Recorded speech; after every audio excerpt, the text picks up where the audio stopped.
Welcome students.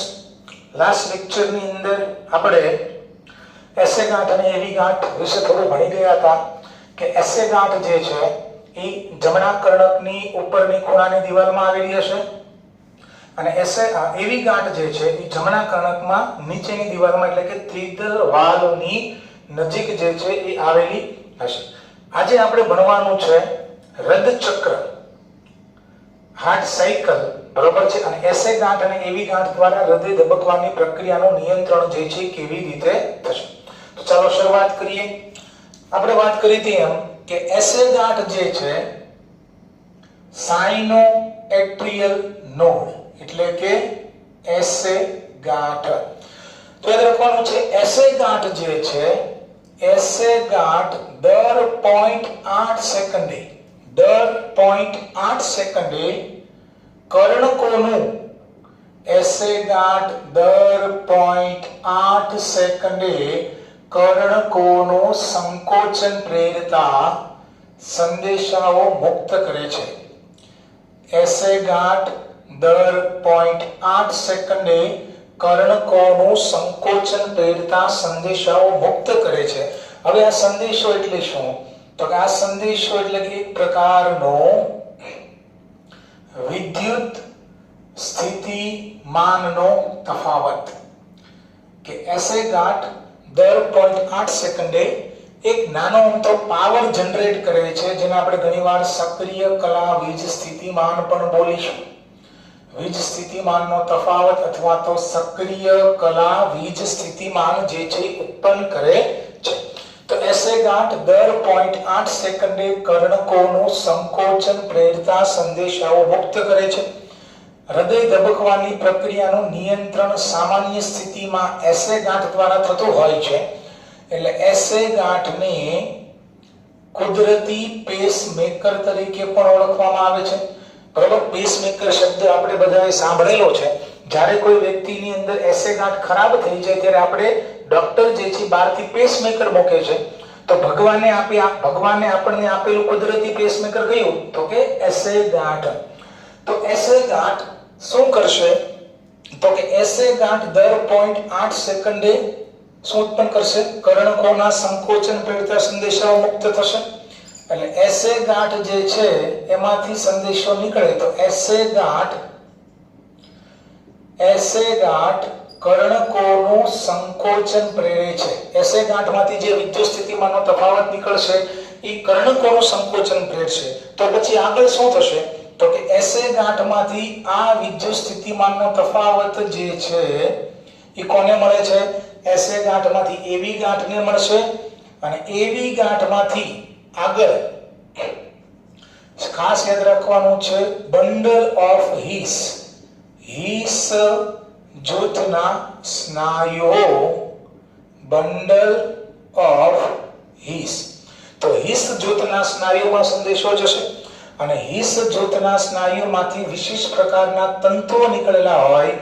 તંતુઓને બોલવામાં આવે છે પરિકિંજે તંતુ એટલે કે પરિકિંજે ફાઈબર.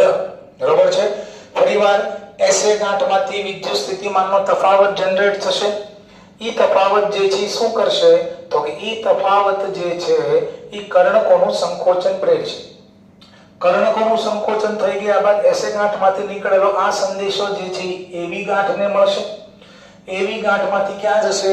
તો કે હીસ જૂથના સ્નાયુમાં જશે. હીસ જૂથના સ્નાયુ ક્યાં આવેલા હશે? તો હીસ જૂથના સ્નાયુઓ આંતરશેપક પટલમાં આવેલા હોય છે. એટલે કે બે શેપક વચ્ચેની જે દિવાલ જે છે, બે શેપક વચ્ચેની દિવાલમાં તમને શું જોવા મળશે? તો કે હીસ જૂથના સ્નાયુઓ, બંડલ ઓફ હીસ. બંડલ ઓફ હીસમાંથી મતલબ એવી ગાંઠમાંથી બંડલ ઓફ હીસમાં સંદેશો જશે અને બંડલ ઓફ હીસમાંથી ક્યાં જશે? તો કે પરિકિંજે તંતુમાં જશે. અને હવે શું થશે કે આ પરિકિંજે તંતુ સુધી પહોંચે એટલે પરિકિંજે તંતુ જે છે સંકોચાય છે અને પરિકિંજે તંતુ સંકોચાશે એટલે શેપકોનું સંકોચન થાય છે. શેપકોનું સંકોચન થાય છે. બરોબર છે. તો એસે ગાંઠ હૃદય ધબકવાની પ્રક્રિયાની શરૂઆત કરાવશે. એસે ગાંઠમાંથી દર 0.8 સેકન્ડે કર્ણકોનું સંકોચન પ્રેરતા સંદેશાઓ નીકળશે. એટલે કર્ણકોનું સંકોચન થશે. પછી ઈ સંદેશો એસે ગાંઠમાંથી એવી ગાંઠને મળશે. એવી ગાંઠમાંથી ક્યાં આગળ વધશે? તો એવી ગાંઠમાંથી આંતરશેપક પટલમાં રહેલા હિસ જૂથના સ્નાયુ સુધી પહોંચશે. હિસ જૂથના સ્નાયુમાંથી નીકળતા હશે પરિકિંજે તંતુ, એને મળશે. અને પરિકિંજે તંતુ જ્યારે સંકોચાય એટલે શેપકોનું શું થશે? સંકોચન થશે. તો એમસીક્યુ માટે તમારે આ ક્રમ જે છે યાદ રાખવાનો છે. એસે ગાંઠમાંથી એવી ગાંઠમાંથી બંડલ ઓફ હિસ, હિસ જૂથના સ્નાયુ, અને હિસ જૂથના સ્નાયુમાંથી ક્યાં જશે? તો કે પરિકિંજે ફાઈબર એટલે કે પરિકિંજે તંતુની અંદર જશે. અને પરિકિંજે તંતુ ખેંચાય એટલે શેપકોનું સંકોચન થશે. નેક્સ્ટ, નીટ માટે બધા યાદ રાખવાનું છે કે ભાઈ એસે ગાંઠ 1 મિનિટમાં, એસે ગાંઠ 1 મિનિટમાં આવો કેટલી વાર સંદેશો મુક્ત કરે? તો એસે ગાંઠ 1 મિનિટમાં લગભગ 72 થી 75 વાર કર્ણકોનું સંકોચન પ્રેરતા સંદેશાઓ મુક્ત કરે છે. એસે ગાંઠમાંથી 1 મિનિટમાં કેટલી વાર? તો કે 72 to 75 પર મિનિટ. એટલા જ માટે એસે ગાંઠમાંથી 1 મિનિટમાં 72 થી 75 વાર લગભગ સંદેશો મુક્ત થાય. એના જ લીધે મનુષ્યનું હૃદય 1 મિનિટમાં કેટલી વાર ધબકે છે? તો લગભગ 72 થી 75 પર મિનિટ. એટલે કેવું એપ્રોક્સિમેટલી કેટલું લેવામાં આવે છે? તો કે 72 પર મિનિટ. એટલે મનુષ્યનું હૃદય, સ્વસ્થ પુખ્ત મનુષ્યનું હૃદય લગભગ 1 મિનિટમાં 72 ટાઈમ્સ, 1 મિનિટમાં 72 વાર જે છે એ ધબકે છે. તો ખાસ યાદ રાખવાનું છે 72 પર મિનિટ. આગળ વધીએ. હવે આપણે ભણીએ હૃદ ચક્ર. Very important topic for your NEET. Heart cycle, હૃદ ચક્ર. તો પેલા બે શબ્દ યાદ રાખી નાખો. હૃદયના ખંડોના એટલે કે કર્ણક અને શેપકના સંકોચનની, હૃદયના ખંડોના સંકોચનને શું બોલવામાં આવે છે? તો કે સિસ્ટોલ. એટલે કે કર્ણકોનું સંકોચન થાય કે શેપકોનું સંકોચન થાય, આપણે શું બોલશું? સિસ્ટોલ. એ જ રીતે હૃદયના ખંડોના વિકોચનને બોલવામાં આવે છે ડાયસ્ટોલ. તો સિસ્ટોલ અને ડાયસ્ટોલ. કર્ણકોનું સંકોચન થશે સિસ્ટોલ, વિકોચન થાય diastole. Systole, diastole, systole, diastole. બરોબર છે. તો કર્ણકોના સંકોચન એને આપણે બોલશું સિસ્ટોલ. એ જ રીતે શેપકોનું સંકોચન તો શેપકોનું સિસ્ટોલ, શેપકો અને કર્ણકોનું વિકોચન એટલે કે એનું આપણે બોલશું ડાયસ્ટોલ. બરોબર છે. આગળ તો સિસ્ટોલ અને ડાયસ્ટોલ ની ઘટના આપણે ભણશું. એસે ગાંઠ હવે મહત્વનું છે. હમણાં આગળ ભણ્યા આપણે કે એસે ગાંઠ દર 0.8 સેકન્ડે, એસે ગાંઠ દર 0.8 સેકન્ડે કર્ણકોનું સંકોચન પ્રેરતા, એસે ગાંઠ દર 0.8 સેકન્ડે કર્ણકોનું સંકોચન પ્રેરતા સંદેશા જે છે એ પોતાનામાંથી રિલીઝ કરે છે, મુક્ત કરે છે. બરાબર. અને એના જ લીધે મનુષ્યનું હૃદય 1 મિનિટમાં કેટલી વાર ધબકે છે? તો કે 1 મિનિટમાં 72 વાર ધબકે છે. બરોબર છે. તો એસે ગાંઠ દર 0.8 સેકન્ડે કર્ણકોનું સંકોચન પ્રેરતા સંદેશાઓ મુક્ત કરશે અને મનુષ્યનું હૃદય 1 મિનિટમાં 72 વાર ધબકે છે.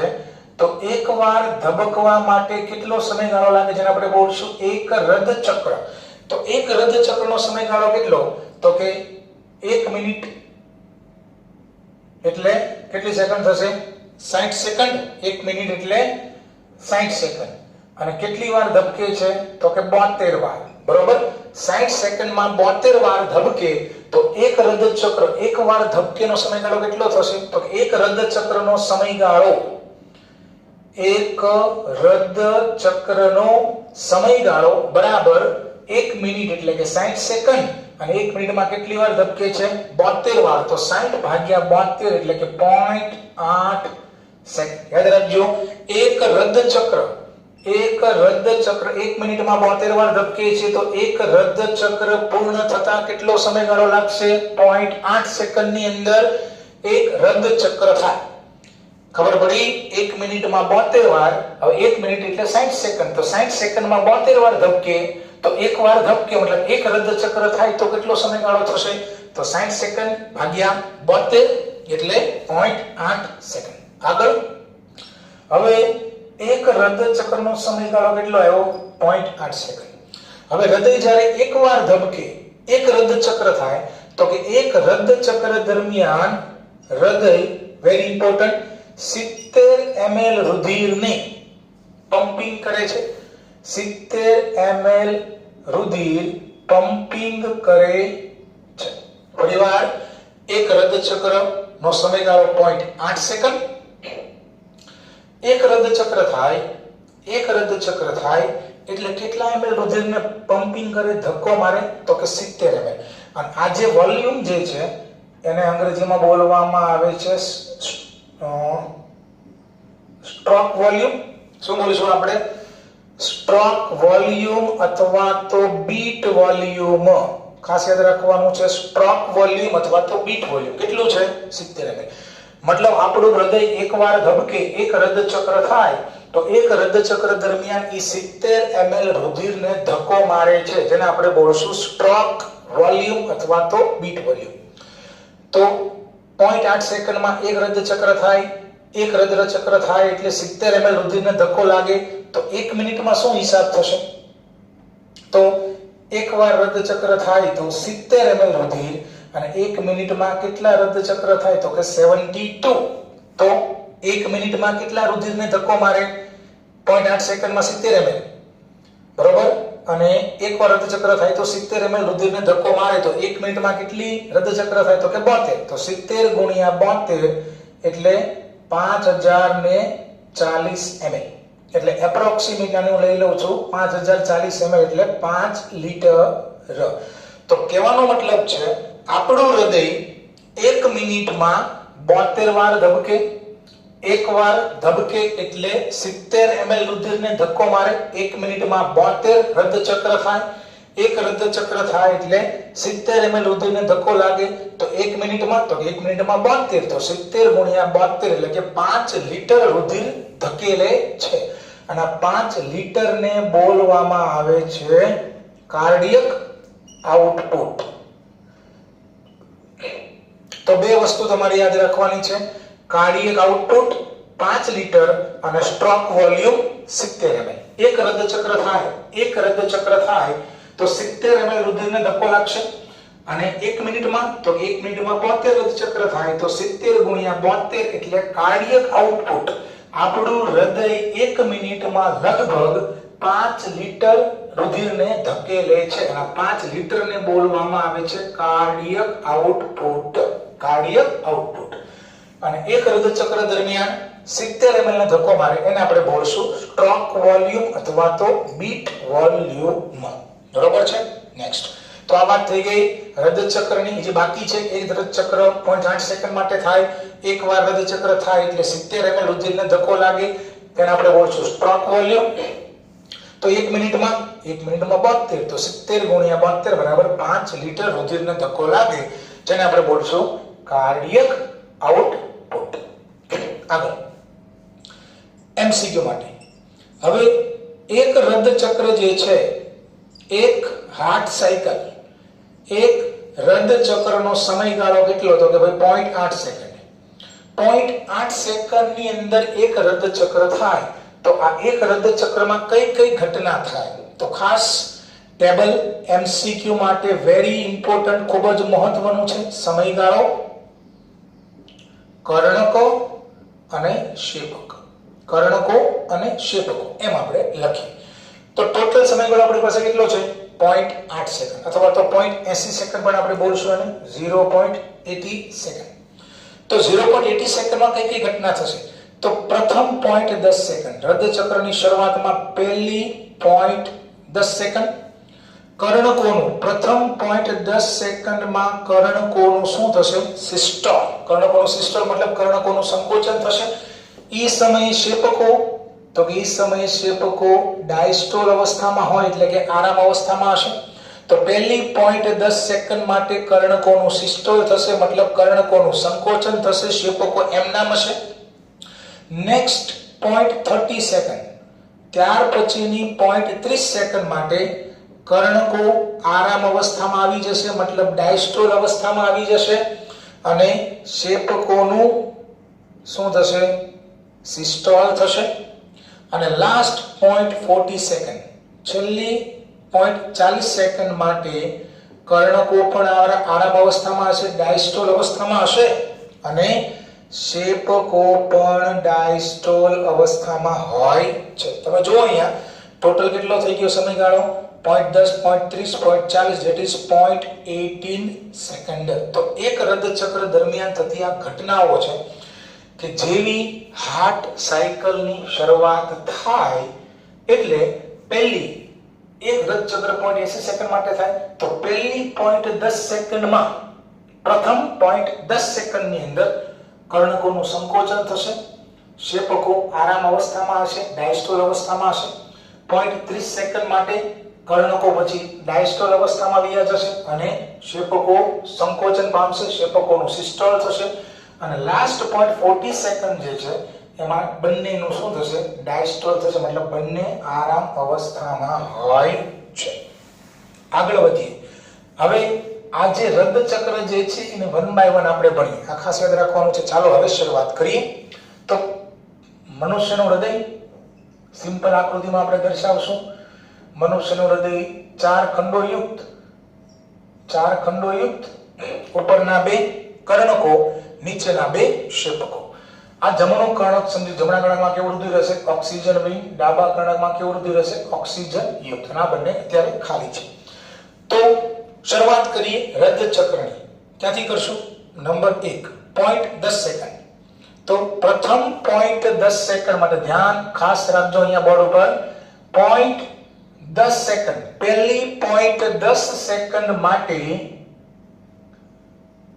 કર્ણકોનું પ્રથમ 0.10 સેકન્ડ માટે કર્ણકોનું સિસ્ટોલ થાય. કર્ણકોનું શું થશે? સિસ્ટોલ થાય મતલબ કર્ણકો સંકોચન પામશે મતલબ આ કર્ણકનું ના કર્ણકનું જમણા અને ડાબા કર્ણકનું સંકોચન થાય. એટલે 0.10 સેકન્ડ માટે કર્ણકોનું સંકોચન થાય એટલે જમણા કર્ણકમાંથી રુધિર જમણા શેપકમાં આવશે. ડાબા કર્ણકમાંથી રુધિર ડાબા શેપકમાં આવશે. શું કહી રહ્યો છો હું? પ્રથમ 0.10 સેકન્ડ માટે તમે જોઈ શકો છો કર્ણકોનું સિસ્ટોલ થશે. શેપકો એમનામ છે ડાયસ્ટોલ અવસ્થામાં છે. તો પ્રથમ 0.10 સેકન્ડ માટે કર્ણકોનું સંકોચન થશે એટલે જમણા કર્ણકમાંથી જમણા શેપકમાં ડાબા કર્ણકમાંથી રુધિર ડાબા શેપકમાં જશે. તો 0.10 સેકન્ડ માટે. હવે તમને મને બધાને ખબર છે કે જમણા કર્ણક અને જમણા શેપકની વચ્ચે અહીંયા કયો વાલ્વ હશે? તો કે અહીંયા ત્રિદલ વાલ્વ હશે. અહીંયા દ્વિદલ વાલ્વ હશે. બરોબર છે. કર્ણક શેપક વાલ્વ છે બંને એવી વાલ્વ. તો 0.10 સેકન્ડ માટે કર્ણકોનું સિસ્ટોલ થાય મતલબ આમાંથી રુધિર અહીંયા જાય અહીંયાથી રુધિર અહીંયા જશે મતલબ કયો વાલ્વ ખુલ્યો હોય? તો કે દ્વિદલ અને ત્રિદલ બંને વાલ્વ ખુલશે. બરોબર છે.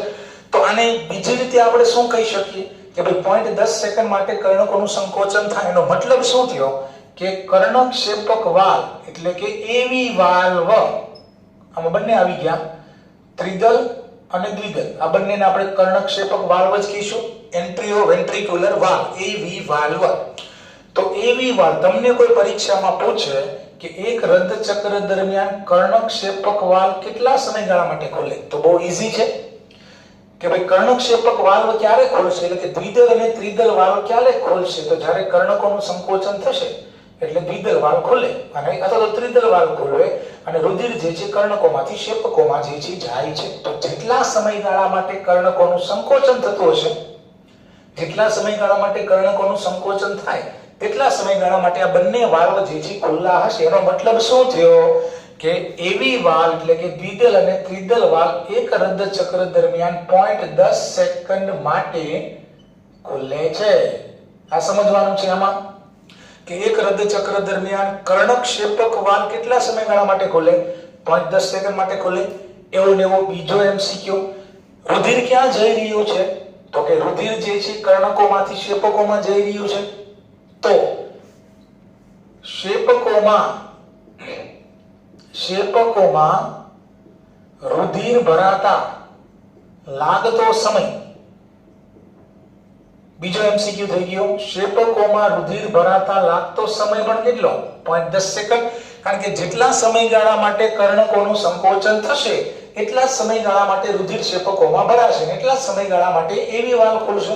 તો બુકમાં તો ખાલી આટલું જ લખેલું છે કે 0.10 સેકન્ડ માટે કર્ણકોનું સંકોચન થાય, કર્ણકોનું સિસ્ટોલ થાય. એનો મતલબ શું થયો કે રુધિર કર્ણકોમાંથી શેપકોમાં જશે તો બંને વચ્ચેનો વાલ પણ કેટલા સમયગાળા માટે ખુલ્લો રહે? 0.10 સેકન્ડ માટે. શેપકોમાં રુધિર ભરાતા લાગતો સમય પણ કેટલો થશે? 0.10 સેકન્ડ જે છે એ થશે. તો પહેલી કન્ડિશન આપણે પાર કરી કે 0.10 સેકન્ડ માટે કર્ણકોનું સિસ્ટોલ થશે અને શેપકો એ સમય આરામ અવસ્થામાં હશે. તો 0.10 સેકન્ડ માટે કર્ણકોનું સંકોચન થાય એવી વાલ દ્વિદલ કે ત્રિદલ 0.10 સેકન્ડ માટે ખુલે અને શેપકોમાં રુધિર ભરાતા લાગતો સમય પણ કેટલો થશે? 0.10 સેકન્ડ જે છે એ થશે. હવે આગળ વધીએ. નંબર 2, બીજી પોઝિશન કે કર્ણકોના સંકોચનના હિસાબે શું થયું? તો કે કર્ણકોના સંકોચનના હિસાબે જમણા કર્ણકમાંથી ઓક્સિજન વિહીન રુધિર જમણા શેપકમાં આવી ગયું, ડાબા કર્ણકમાંથી ઓક્સિજન યુક્ત રુધિર ડાબા શેપકમાં આવી ગયું. અને હવે શું થશે? તો કે હવે કેટલી સેકન્ડ માટે તમે જો 0.30 સેકન્ડ માટે કર્ણકો ડાયસ્ટોલ અવસ્થામાં વયા જાય અને શેપકો સિસ્ટોલ. તો પહેલા આપણે વાત કરીએ શેપકોની. તો શું આવશે? તો કે પહેલી લાઈન 0.30 સેકન્ડ માટે 0.30 સેકન્ડ માટે શેપકોનું સંકોચન થાય. 0.30 સેકન્ડ માટે શેપકોનું સંકોચન થશે. એટલે કે અહીંયા અને અહીંયા આ બંને શેપકોનું શું થાય? સંકોચન થાય. આપણે બધાને ખબર છે. જો હવે જમણા શેપકનું સંકોચન થાય એટલે જમણા શેપકમાંથી ફુફુક્ષીય ધમની દ્વારા રુધિર ક્યાં પહોંચશે? ફેફસામાં જશે. જમણા શેપકનું સંકોચન થશે એટલે જમણા શેપકમાંથી ઓક્સિજન વિહીન રુધિર જે છે ફેફસામાં જશે અને ડાબા શેપકનું સંકોચન થાય એટલે ડાબા શેપકમાંથી ઓક્સિજન યુક્ત રુધિર મહાધમની દ્વારા શરીરના વિવિધ અંગો સુધી જાય. બરોબર? મહાધમની દ્વારા શરીરના વિવિધ અંગો સુધી જશે. અહીંયા કયા કયા વાલ આવેલા હોય? તો કે આપણે બધાને ખબર છે અર્ધચંદ્રાકાર વાલ હોય. તો રિલેટેડ એમસીક્યુ કે ભાઈ 0.30 સેકન્ડ માટે શેપકોનું સંકોચન થશે, ડાબા અને જમણા શેપક બંનેનું સંકોચન થાય તો જમણા શેપકમાંથી ઓક્સિજન વિહીન રુધિર ફુફુક્ષીય ધમનીમાંથી ફેફસામાં જશે. અહીંયા કયો વાલ હશે? અર્ધચંદ્રાકાર વાલ. એ જ રીતે ડાબા શેપકનું સંકોચન થાય એટલે ડાબા શેપકમાંથી ઓક્સિજન વિહીન રુધિર મહાધમની દ્વારા શરીરની પેશીઓ સુધી જશે. અહીંયા પણ કયો વાલ હશે? અર્ધચંદ્રાકાર વાલ. એનો મતલબ શું થયો કે ભાઈ એક હૃદચક્ર દરમિયાન અર્ધચંદ્રાકાર વાલ કેટલા સમયગાળા માટે ખુલ્લા હોય? તો ભાઈ જેટલા સમયગાળા માટે શેપકોનું સંકોચન થતું હશે એટલા સમયગાળા માટે અર્ધચંદ્રાકાર વાલો જે છે ખુલ્લા રહે. તો કેટલા સમયગાળા માટે થાય છે? 0.30 સેકન્ડ. તો અર્ધચંદ્રાકાર વાલ કેટલા સેકન્ડ માટે ખુલે છે? તો કે 0.30 સેકન્ડ માટે ખુલે છે. અર્ધચંદ્રાકાર વાલ 0.30 સેકન્ડ માટે ખુલે છે. બીજું આવો પણ તમને એમસીક્યુ પૂછાય કે ફેફસામાં રુધિર ભરાતા લાગતો સમય કેટલો? હવે જમણા શેપકનું જેટલા સમયગાળા માટે સંકોચન થશે એટલા જ સમયગાળા માટે રુધિર જે છે ફેફસામાં જશે. તો નેક્સ્ટ એમસીક્યુ આવો પણ થઈ શકે, ફેફસામાં રુધિર ભરાતા લાગતો સમય કેટલો? 0.30 સેકન્ડ. આ વાત કરી આપણે શેપકો. કારણ કે શેપકોનું શું થયું? સિસ્ટોલ થયું, સંકોચન. એ સમય કર્ણકો કેવી અવસ્થામાં છે? ડાયસ્ટોલ અવસ્થામાં હશે એટલે કે આરામ અવસ્થામાં હોય છે. તો 0.30 સેકન્ડ માટે કર્ણકો તો કેવી અવસ્થામાં છે? ડાયસ્ટોલ અવસ્થામાં છે. પણ ખાસ યાદ રાખવાનું છે, કર્ણકો જ્યારે ડાયસ્ટોલ અવસ્થામાં હોય ત્યારે શરીરના વિભિન્ન અંગોમાંથી આવતું ઓક્સિજન વિહીન રુધિર, શરીરના અલગ અલગ અંગોમાંથી આવતું કેવું રુધિર? ઓક્સિજન વિહીન રુધિર જમણા કર્ણકમાં ભરાતું હશે અને ફેફસામાંથી આવતું ઓક્સિજન યુક્ત રુધિર, ફેફસામાંથી આવતું ઓક્સિજન યુક્ત રુધિર ડાબા કર્ણકમાં ભરાતું હોય. ભલે આરામ અવસ્થામાં છે તો ડાયસ્ટોલ 0.30 સેકન્ડ માટે જ્યારે કર્ણકો ડાયસ્ટોલ અવસ્થામાં છે ત્યારે ડાયસ્ટોલ અવસ્થાની અંદર બંને કર્ણકોમાં શું હોય છે? રુધિર ભરાતું હોય છે. નવું રુધિર જે છે એની અંદર જે છે આવતું હોય છે. તો આ વાત થઈ ગઈ 0.30 સેકન્ડ. હવે ફાઇનલી વાત કરીએ લાસ્ટ 0.10 સેકન્ડ માટે કર્ણકોનું સંકોચન, એ સમય શેપકો ડાયસ્ટોલ. 0.30 સેકન્ડ માટે શેપકોનું ડાયસ્ટોલ, એ સમય શેપકોનું સિસ્ટોલ, એ સમય કર્ણકો ડાયસ્ટોલ અવસ્થામાં. અને ત્રીજી કન્ડિશન આગળ વધારીએ છીએ હાર્ટ સાયકલને. હવે ચારે ચાર ખંડો બંને કર્ણકો અને બંને શેપકો કેવી અવસ્થામાં છે? આરામ અવસ્થામાં છે. કેટલી સેકન્ડ માટે? 0.40 સેકન્ડ. તો છેલ્લી જે 0.40 સેકન્ડ જે છે એ 0.40 સેકન્ડમાં કર્ણકો અને શેપકો કેવી અવસ્થામાં હોય છે? તો કે ડાયસ્ટોલ અવસ્થામાં હોય છે. શેપકો ખાલી થઈ ગયા છે. શું કામ ખાલી થઈ ગયા છે? આમાં જે રુધિર હતું, મતલબ જમણા કર્ણકમાં જમણા શેપકમાં જે રુધિર હતું એ ક્યાં જતું રહ્યું? તો કે જમણા શેપકમાં જે ઓક્સિજન વગરનું રુધિર હતું એ ફેફસામાં જતું રહ્યું. ડાબા શેપકમાં જે ઓક્સિજન યુક્ત રુધિર હતું એ મહાધમની દ્વારા શરીરના પેશી સુધી જતું રહ્યું. અને નવું ઓક્સિજન વિહીન રુધિર અને ઓક્સિજન યુક્ત રુધિર અનુક્રમે જમણા અને ડાબા કર્ણકમાં ભરાતું હોય છે. બરોબર? 0.40 સેકન્ડ માટે. તો છેલ્લો એમસીક્યુ યાદ રાખજો, ઘણીવાર પૂછાઈ ગયેલો એમસીક્યુ છે કે કર્ણકોમાં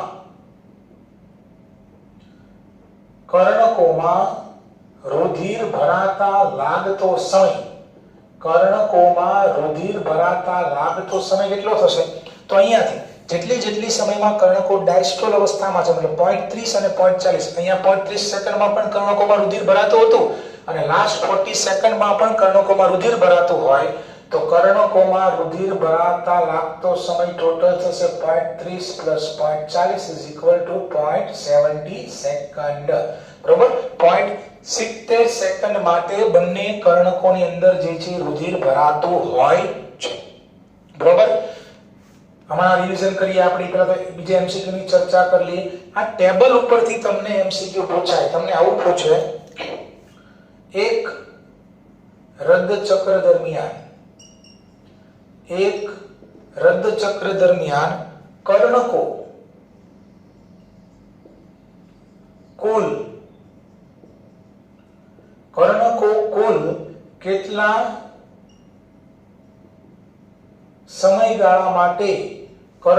કુલ કેટલા સમયગાળા માટે સિસ્ટોલ અવસ્થામાં હોય અને કુલ કેટલા સમયગાળા માટે ડાયસ્ટોલ અવસ્થામાં. તો જો આકૃતિ ઉપરથી ટેબલ ઉપર તમને ખબર પડશે કે એક રદ્દ ચક્ર છે. તો તમે જો એક રદ્દ ચક્ર દરમિયાન કર્ણકો કુલ કેટલા સમયગાળા માટે સિસ્ટોલ અવસ્થામાં છે. તો કર્ણકો તમે જો સિસ્ટોલ તો 0.10, પછી કોઈ જગ્યાએ સિસ્ટોલ નથી. તો એક રદ્દ ચક્ર દરમિયાન કર્ણકોનો સિસ્ટોલનો સમયગાળો કેટલો? 0.10 સેકન્ડ. અને ડાયસ્ટોલ તમે જો, ડાયસ્ટોલ 0.30, ડાયસ્ટોલ તો 0.30, 0.40. એટલે કે એક રદ્દ ચક્ર દરમિયાન કર્ણકો કુલ 0.70 સેકન્ડ માટે ડાયસ્ટોલ અવસ્થામાં હોય છે. એ જ રીતે શેપકોની વાત કરી લઈએ કે ભાઈ શેપકો કુલ કેટલા સમયગાળા માટે સિસ્ટોલ અવસ્થામાં હોય અને શેપકો કુલ કેટલા સમયગાળા માટે ડાયસ્ટોલ અવસ્થામાં હોય. તો શેપકો સિસ્ટોલ એક જ છે 0.30 સેકન્ડ. તો એક રદ્દ ચક્ર દરમિયાન શેપકોનો સિસ્ટોલનો સમયગાળો કેટલો? તો કે 0.30 સેકન્ડ. અને ડાયસ્ટોલ તમે જો, ડાયસ્ટોલ 0.10, 0.40 એટલે 0.50 સેકન્ડ, 0.50 સેકન્ડ. તો MCQ માટે યાદ રાખવાનું છે. બરાબર, જગ્યા થોડી ઓછી છે એટલે આપણે થોડી કહેવાય હૃદય ધબકવાની પ્રક્રિયા દરમિયાન આવતા અવાજની પણ વાત કરવાની હતી. લબ અને ડબ બે અવાજ આવે ને, ધક ધક ધક ધક જેને આપણે બોલીએ એને આપણે બોલીશું લબ અને ડબ. તો હૃદય ધબકવાની પ્રક્રિયા દરમિયાન જે અવાજ આવે છે લબ અને ડબ, બે પ્રકારના અવાજો છે. લબ અવાજ જે છે, બરાબર, થોડી ચર્ચા કરો, બાકી નેક્સ્ટ લેક્ચરમાં આપણે ભણીશું. લબ અને ડબ જે અવાજ આપણે સાંભળીએ છીએ એ અવાજ જે છે એ હૃદય ધબકવાની પ્રક્રિયા દરમિયાન ખોલેલા વાલ્વ જ્યારે બંધ થાય, ખોલેલા વાલ્વ જ્યારે બંધ થાય, એ વાલ્વ બંધ થવાને લીધે, ખોલવાને કારણે વાલ્વ ખોલશે અને વાલ્વ જ્યારે બંધ થશે ત્યારે જે અવાજ આવે છે. એટલે હૃદય ધબકવાની પ્રક્રિયા દરમિયાન જે બે સાઉન્ડ આવે છે લબ અને ડબ, જેને બોલાય છે લબ સાઉન્ડ અને ડબ સાઉન્ડ. તો લબ અને ડબ સાઉન્ડ જે છે એ હૃદય ધબકવાની પ્રક્રિયા દરમિયાન અર્ધચંદ્રાકાર વાલ્વ અને કર્ણકશેપક વાલ્વ બંધ થવાને કારણે આવે છે. એની ચર્ચા આપણે પછી કરશું. તો આજે આપણે ભણ્યા heart cycle, very important for your MCQ. ફરીવાર તમને રિવિઝન કરાવું છું કે એસે ગાંઠ દર 0.8 સેકન્ડે કર્ણકોનું સંકોચન પ્રેરતા સંદેશાઓ મુક્ત કરે. સંદેશો એટલે શું? તો એસે ગાંઠમાંથી એક માઇનોર પાવર નીકળશે, વિદ્યુત સ્થિતિમાનનો તફાવત જે છે નીકળે છે. બીજું, એસે ગાંઠ જે છે એ સામાન્ય સ્થિતિમાં હૃદય ધબકવાની પ્રક્રિયાનું નિયંત્રણ કરે છે. માટે એસે ગાંઠને ભગવાને આપણને આપેલું કુદરતી પેસમેકર બોલવામાં આવે છે. એસે ગાંઠમાંથી સંદેશો નીકળશે. એસે ગાંઠ કર્ણકોનું સંકોચન પ્રેરશે. ઈ સંદેશો પછી એવી ગાંઠને મળશે. એવી ગાંઠમાંથી આંતરશેપક પટલમાં આવેલા હિસ જૂથના સ્નાયુને સંદેશો મળે અને હિસ જૂથના સ્નાયુમાંથી નીકળતા હશે પરિકિંજ તંતુ. તો એવી ગાંઠમાંથી બંડલ ઓફ હિસમાંથી પરિકિંજ ફાઈબર અને પરિકિંજ ફાઈબર સુધી જ્યારે સંદેશો પહોંચશે એટલે પરિકિંજ ફાઈબર સંકોચન, ઈ સંકોચ હશે એટલે શેપકોનું સંકોચન થશે. તો ક્રમ યાદ રાખવાનો છે.